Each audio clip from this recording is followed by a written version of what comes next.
Hello សូមស្វាគមន៍មកកាន់ Channel ពេជ្រសម្រាប់រឿងតែមុននឹងចូលដល់សាច់រឿងរបស់យើងadmin សូមពឹងអ្នកនរគ្នាជួយចុច Subscribe ចុច Like និងចុចចែកសញ្ញាទាំងដឹងនៅលើវីដេអូរបស់ admin ផងដើម្បីជាការលើកទឹកចិត្តដល់ admin ហើយ admin ក៏សូមពឹងអ្នកនរគ្នាចូលទៅក្នុងក្រុមនេះម្នាក់មួយផងអាច scan ទៅលើ QR code នេះបានដើម្បីទទួលបានដំណឹងថ្មីៗពី admin អញ្ចឹងកុំឲ្យខាតពេលយូរយើងចូលដល់សាច់រឿងរបស់យើងទាំងអស់គ្នាសាច់រឿងនៅភាគទី26នេះក៏ចាប់ផ្ដើមឡើងនៅពេលដែលយន់វូក៏នៅតែអង្គុយអន្តនៅលើកៅអីនឹង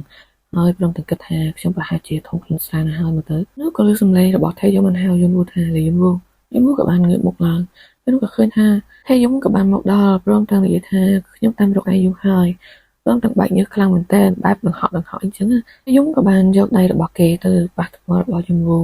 ព្រមទាំងនិយាយថាមើលចុះមុខរបស់ឯងក្រហមណាស់ឯងផឹកអស់ច្រើនប៉ុណ្ណាទៅយន់វូក៏បានឆ្លើយថាមិនច្រើនទេពេលនោះថេយមក៏បានចាប់ទាញដៃរបស់យន់វូឡើងមកព្រមទាំងនិយាយថាទឹកមុខឯងដូចជាមិនមែនផឹកតិចតួចនោះទេតោះទៅខ្ញុំនឹងជូនឯងទៅផ្ទះវិញហើយថេយមរត់មកទីហ្នឹងទាំងអត់មានសួរយន់វូស្បីក៏មិនមកគឺរត់មកហ្មងអត់មានសួរថាមានរឿងអីកាត់ឡើងទេហើយក្លិនផេរ៉ូម៉ូនរបស់ចំណែកក្លិនផេរ៉ូម៉ូនរបស់ថេយមវិញគឺពេលហ្នឹងខំប្រឹងលាក់បាំងខ្លាំងមែនតើពេលហ្នឹងក៏ឃើញថាថេយមក៏បានទាញយន់វូទៅតែយន់វូសម្លឹងមើលមុខថេយមឡើងជាប់ហើយព្រមទាំងគិតថាមើលមុខរបស់គេដែលនៅក្រោមពន្លឺព្រះច័ន្ទអញ្ចឹងរត់ទៅធ្វើឲ្យអារម្មណ៍របស់ខ្លួនហ្នឹងទប់អត់ចង់ជាប់ទេពេលហ្នឹងថេយមក៏ងាកមកក្រោយវិញទាំងបែបនឹងឆ្ងល់តែក៏ត្រូវយន់វូទាញដៃរបស់ថេយមមកខាងខ្លួនណាទាញមករកខ្លួនឯងព្រមទាំងនិយាយក្នុងចិត្តថាមិនខ្វល់ថាដោយសារតែស្រាឬក៏អ្វីនោះទេព្រោះពេលហ្នឹងយន់វូគឺចាប់ថើបថេយមមុនហ្មងហើយថេយមឡើងចាប់ហើបាក់ភ្នែកធំតែម្ដងមុខនឹងក្រហមពេលនោះថេយមក៏បានដកមាត់ជាបន្តិចរួចក៏បានប្រាប់ទៅយន់វូថាបិទភ្នែករបស់ឯងទៅរួចក៏ចាប់ថើបយន់វូខ្លាំងនៅនឹងតែម្ដងថារហូតដល់អបគូតអង្គុយទៅលើកៅអីវិញចំណែកឯដៃរបស់ថេយមក៏ទៅអាកញ្ចឹងករបស់យន់វូពេលហ្នឹងយន់វូក៏បានគិតថាគ្រប់កន្លែងដែលថេយមប៉ះគឺមានអារម្មណ៍ថាក្តៅខ្លាំងណាស់គេក៏បានឈប់ការថើបជាបន្តិចថេយមក៏បាននិយាយថាយន់វូបើឯងធ្វើបែបនេះខ្ញុំចាប់ផ្ដើមមានសង្ឃឹមមិនខានទេអើយកូនឲ្យក្រថ្ងៃហ្នឹងគេប្រាប់ថាគេស្រឡាញ់ខ្លួនឯងតាអញ្ចឹងមានន័យថាថេយមវាយកច្រឡំថាយន់វូអត់បានស្រឡាញ់គាត់អញ្ចឹងណាអញ្ចឹងហើយទើបកូនអេដមីនហ្នឹងខំប្រឹងថាគេនឹងកាត់ចិត្តពីយន់វូឥឡូវមកថាបើធ្វើអញ្ចឹងគេនឹងមានសង្ឃឹមហើយបើគេស្រឡាញ់ខ្លួនឯងមែនណាកូនពេលនោះយន់វូក៏បានចាប់ក្បត់របស់ថេយមដាក់គួរស្រឡាញ់ថាអញ្ចឹងធ្វើទៅខ្ញុំនឹងធ្វើបែបនេះដើម្បីផ្ដល់សង្ឃឹមឲ្យឯងខ្ញុំស្អប់ការពិតដែលខ្ញុំជាអូមេហ្គាខ្លាំងណាស់ណែឯថេយមក៏បានលុតជង្គង់នៅខាងមុខយន់វូហើយយន់វូក៏បន្តនិយាយទៀតថាព្រោះឯងអាចនឹងស្អប់ឬក៏មិនស្រួលចិត្តនៅពេលដែលខ្ញុំនៅក្បែរឯងរឿងនោះធ្វើឲ្យខ្ញុំខ្លាចខ្លាំងណាស់ឯថេយមក៏ញញឹមបែបរីករាយមកហើយក៏យកដៃទៅដាក់លើដៃរបស់យន់វូព្រមទាំងងើយមកនិយាយថាខ្ញុំមិននឹងអាចស្អប់ឯងនោះយន់វូក៏បាននិយាយថាខ្ញុំក៏ដូចគ្នាមិនថាឯងធ្វើអ្វីទេខ្ញុំនឹងមិនស្អប់ឯងឡើយមិនមែនដោយសារតែតួនាទីឬក៏ដោយសារតែពួកយើងជាមិត្តនឹងគ្នានោះទេខ្ញុំចូលចិត្តឯងតាំងពីពួកយើងនៅរៀនឆ្នាំទី3មកម្លេះមុននឹងខ្ញុំខ្លាចជាអូមេហ្គាមកម្លេះខ្ញុំចូលចិត្តឯងឆយថេយមឃើញគេសារភាពច្បាស់ចឹងណាថេយមអើយយំវូក៏បន្តនិយាយទាំងចាប់ដៃថេយមជាប់ថាខ្ញុំចូលចិត្តឯងខ្លាំងណាស់ដូច្នោះឯងកុំកាត់ចិត្តពីខ្ញុំបានទេខ្ញុំចង់ឈប់ធ្វើជាមិត្តនឹងឯងហើយអូយគេឡើងច្បាស់ឃើញទេចឹងអ្នកនរគ្នាដែលលួចស្រឡាញ់មិត្តភក្តិខ្លួនឯងអីណាសារភាពទៅកុំលាក់អារម្មណ៍អីព្រោះយ៉ាងណាក៏យើងអាចនឹងបើគេនៅរាប់យើងក៏ល្អឬក៏យ៉ាងណាក៏យើងបាននិយាយពីអារម្មណ៍ការពិតរបស់យើងទោះគេមិនស្រឡាញ់យើងវិញឬក៏យ៉ាងម៉េចក៏វាអស់ចិត្តរបស់យើងដូចគ្នាយកសាច់រឿងយើងបន្ត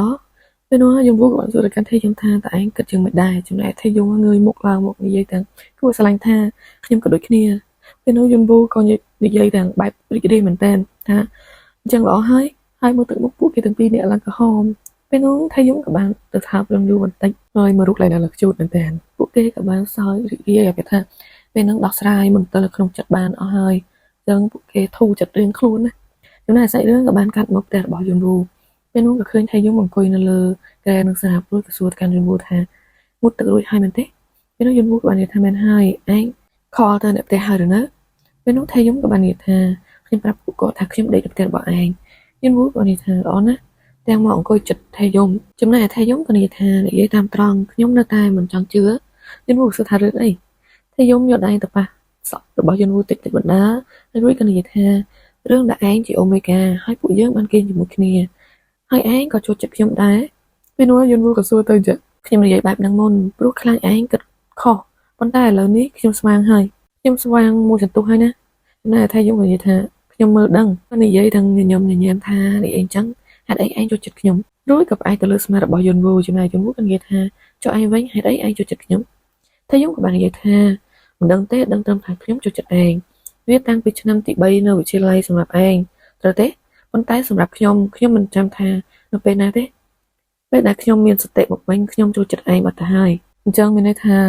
ថេយំគឺចូលចិត្តយន់វូមុនហើយចំណែកយន់វូវិញទើបតែចូលចិត្តថេយំនៅពេលដែលរៀនឆ្នាំទី3ហ្នឹងទេថេយំក៏និយាយបន្តទៀតថាបើឯងដឹងថាខ្ញុំចូលចិត្តឯងខ្លាំងប៉ុណ្ណានោះឯងប្រហែលជារត់ហើយមកទៅយន់វូក៏បាននិយាយថាខ្ញុំនិយាយថាខ្ញុំមិនរត់ទេតែថេយំក៏ថាអត់ទេខ្ញុំស្គាល់ឯងច្បាស់ណាស់ក៏យកដៃទៅអោបចង្កេះយន់វូក៏និយាយថាលីយន់វូឯងចាំអ្វីដែលខ្ញុំនិយាយទេថាបើឯងជាអូមេហ្គាខ្ញុំអាចនឹងគ្រប់គ្រងឯងជាមួយនឹងភេរមន្តរបស់ខ្ញុំរួចក៏ទៅថើបករបស់យន់វូបន្តិចត្រឹមតែនិយាយថាខ្ញុំមិនចង់ធ្វើឲ្យឯងយំទេចំណែកយន់វូងាកមកនិយាយថាខ្ញុំយំកាលនោះព្រោះតែខ្ញុំសប្បាយចិត្តពេកគ្រាន់តែលើប្រយោគនេះហើយថេយំនៅបាត់ពេកធំហ្មងរួចពេលហ្នឹងថេយំគ្នាយល់ច្រឡំថាយន់វូយំខ្លាំងសំវថេយំហ្នឹងដោយសារតែយន់វូអត់ចង់អីចឹងណា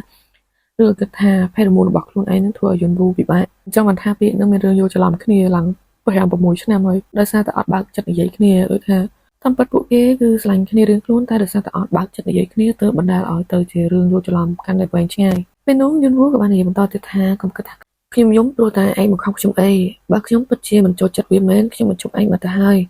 ពេលនោះថៃយំក៏បញ្ចេញក្លិនភេរមន្តមកយន់វូក៏និយាយបន្តថាទោះបីគ្រប់គ្រងខ្ញុំដោយភេរមន្តរបស់ឯងក៏ដោយខ្ញុំមិនស្អប់ទេបើសិនជាអាល់ហ្វាផ្សេងនោះទោះបែបនោះក៏ខ្ញុំមិនញាប់ញ័រអ្វីដែរយន់វូក៏និយាយបន្តទៀតថាបើឯងចង់គ្រប់គ្រងខ្ញុំធ្វើវាទៅអោបខ្ញុំធ្វើឲ្យខ្ញុំយំធ្វើឲ្យខ្ញុំឈឺធ្វើវាទៅបើឯងចង់ឯងប្រហែលជាមិនធ្វើទេយន់វូក៏និយាយទាំងញញឹមមកព្រមទាំងនិយាយក្នុងចិត្តខ្លួនឯងថាមើលទៅគេកំពុងតែសម្រួលអារម្មណ៍របស់គេហើយរួចក៏យកដៃខ្លួនឯងទៅវេកស្អុយថេយំបន្តិចព្រមទាំងនិយាយថានោះហើយជាមូលហេតុជាហេតុផលដែលឯងខុសពីអ្នកផ្សេងហើយវាក៏ជាហេតុផលដែលខ្ញុំចូលចិត្តឯងរួចក៏ចាប់អោបថេយំតែម្ដងព្រមទាំងនិយាយថាដូច្នោះកុំគិតបែបហ្នឹងអីឯងមានតែធ្វើបាបខ្លួនឯងទៅវិញទេចំណែកថេយំក៏និយាយទាំងមុខក៏ហៅមកថាវាមានអារម្មណ៍ថាដូចជាខ្ញុំទេដែលស្រវឹងនោះខ្ញុំមិនអាចគ្រប់គ្រងអារម្មណ៍ខ្លួនឯងបានទេយន់វូក៏សើចថានៅក្នុងផ្លូវល្អឬក៏ផ្លូវអាក្រក់ទៅនេះចំណែកថេយំក៏ថាផ្លូវល្អរួចក៏ហាត់ទៅលើខ្លួនរបស់យន់វូព្រមថាឯងក្លិនក្អូបណាស់ហើយយន់វូក៏ថាឯងនិយាយបែបនោះច្រើនដងហើយថៃយំក៏សួរទៅកាន់យន់វូថាដូច្នោះនេះគឺជាក្លិនភេរមន្តរបស់ឯងមែនទេរហូតមកដល់ពេលនេះក្លិនភេរមន្តរបស់អូមេហ្គាធ្វើឲ្យខ្ញុំមានអារម្មណ៍ថាខ្ពើមខ្លាំងណាស់ប៉ុន្តែលីយន់វូគឺខុសគ្នាខ្ញុំចូលចិត្តក្លិនរបស់ឯងស្ទើរឈួតហើយ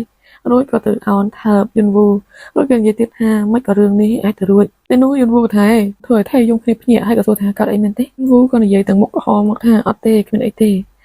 ខ្ញុំទៅបន្ទប់ទឹកមួយផ្លែសិនងើបឈរឡើងព្រមទាំងខ្ទប់យកអាវទីងខ្ទប់ប្រហែលជាមានអារម្មណ៍ហើយពេលនោះថៃយំក៏បានងើបមកអោបយន់វូពីក្រោយព្រមទាំងនិយាយថាលីយន់វូចង់ធ្វើវាដែរទេរឿងភាគទី26របស់យើងក៏បានចប់ត្រឹមនេះហើយបើសិនជាមានកំហុសខុសឆ្គងសូមអធិស្ឋានផងវាមានបាយបាយ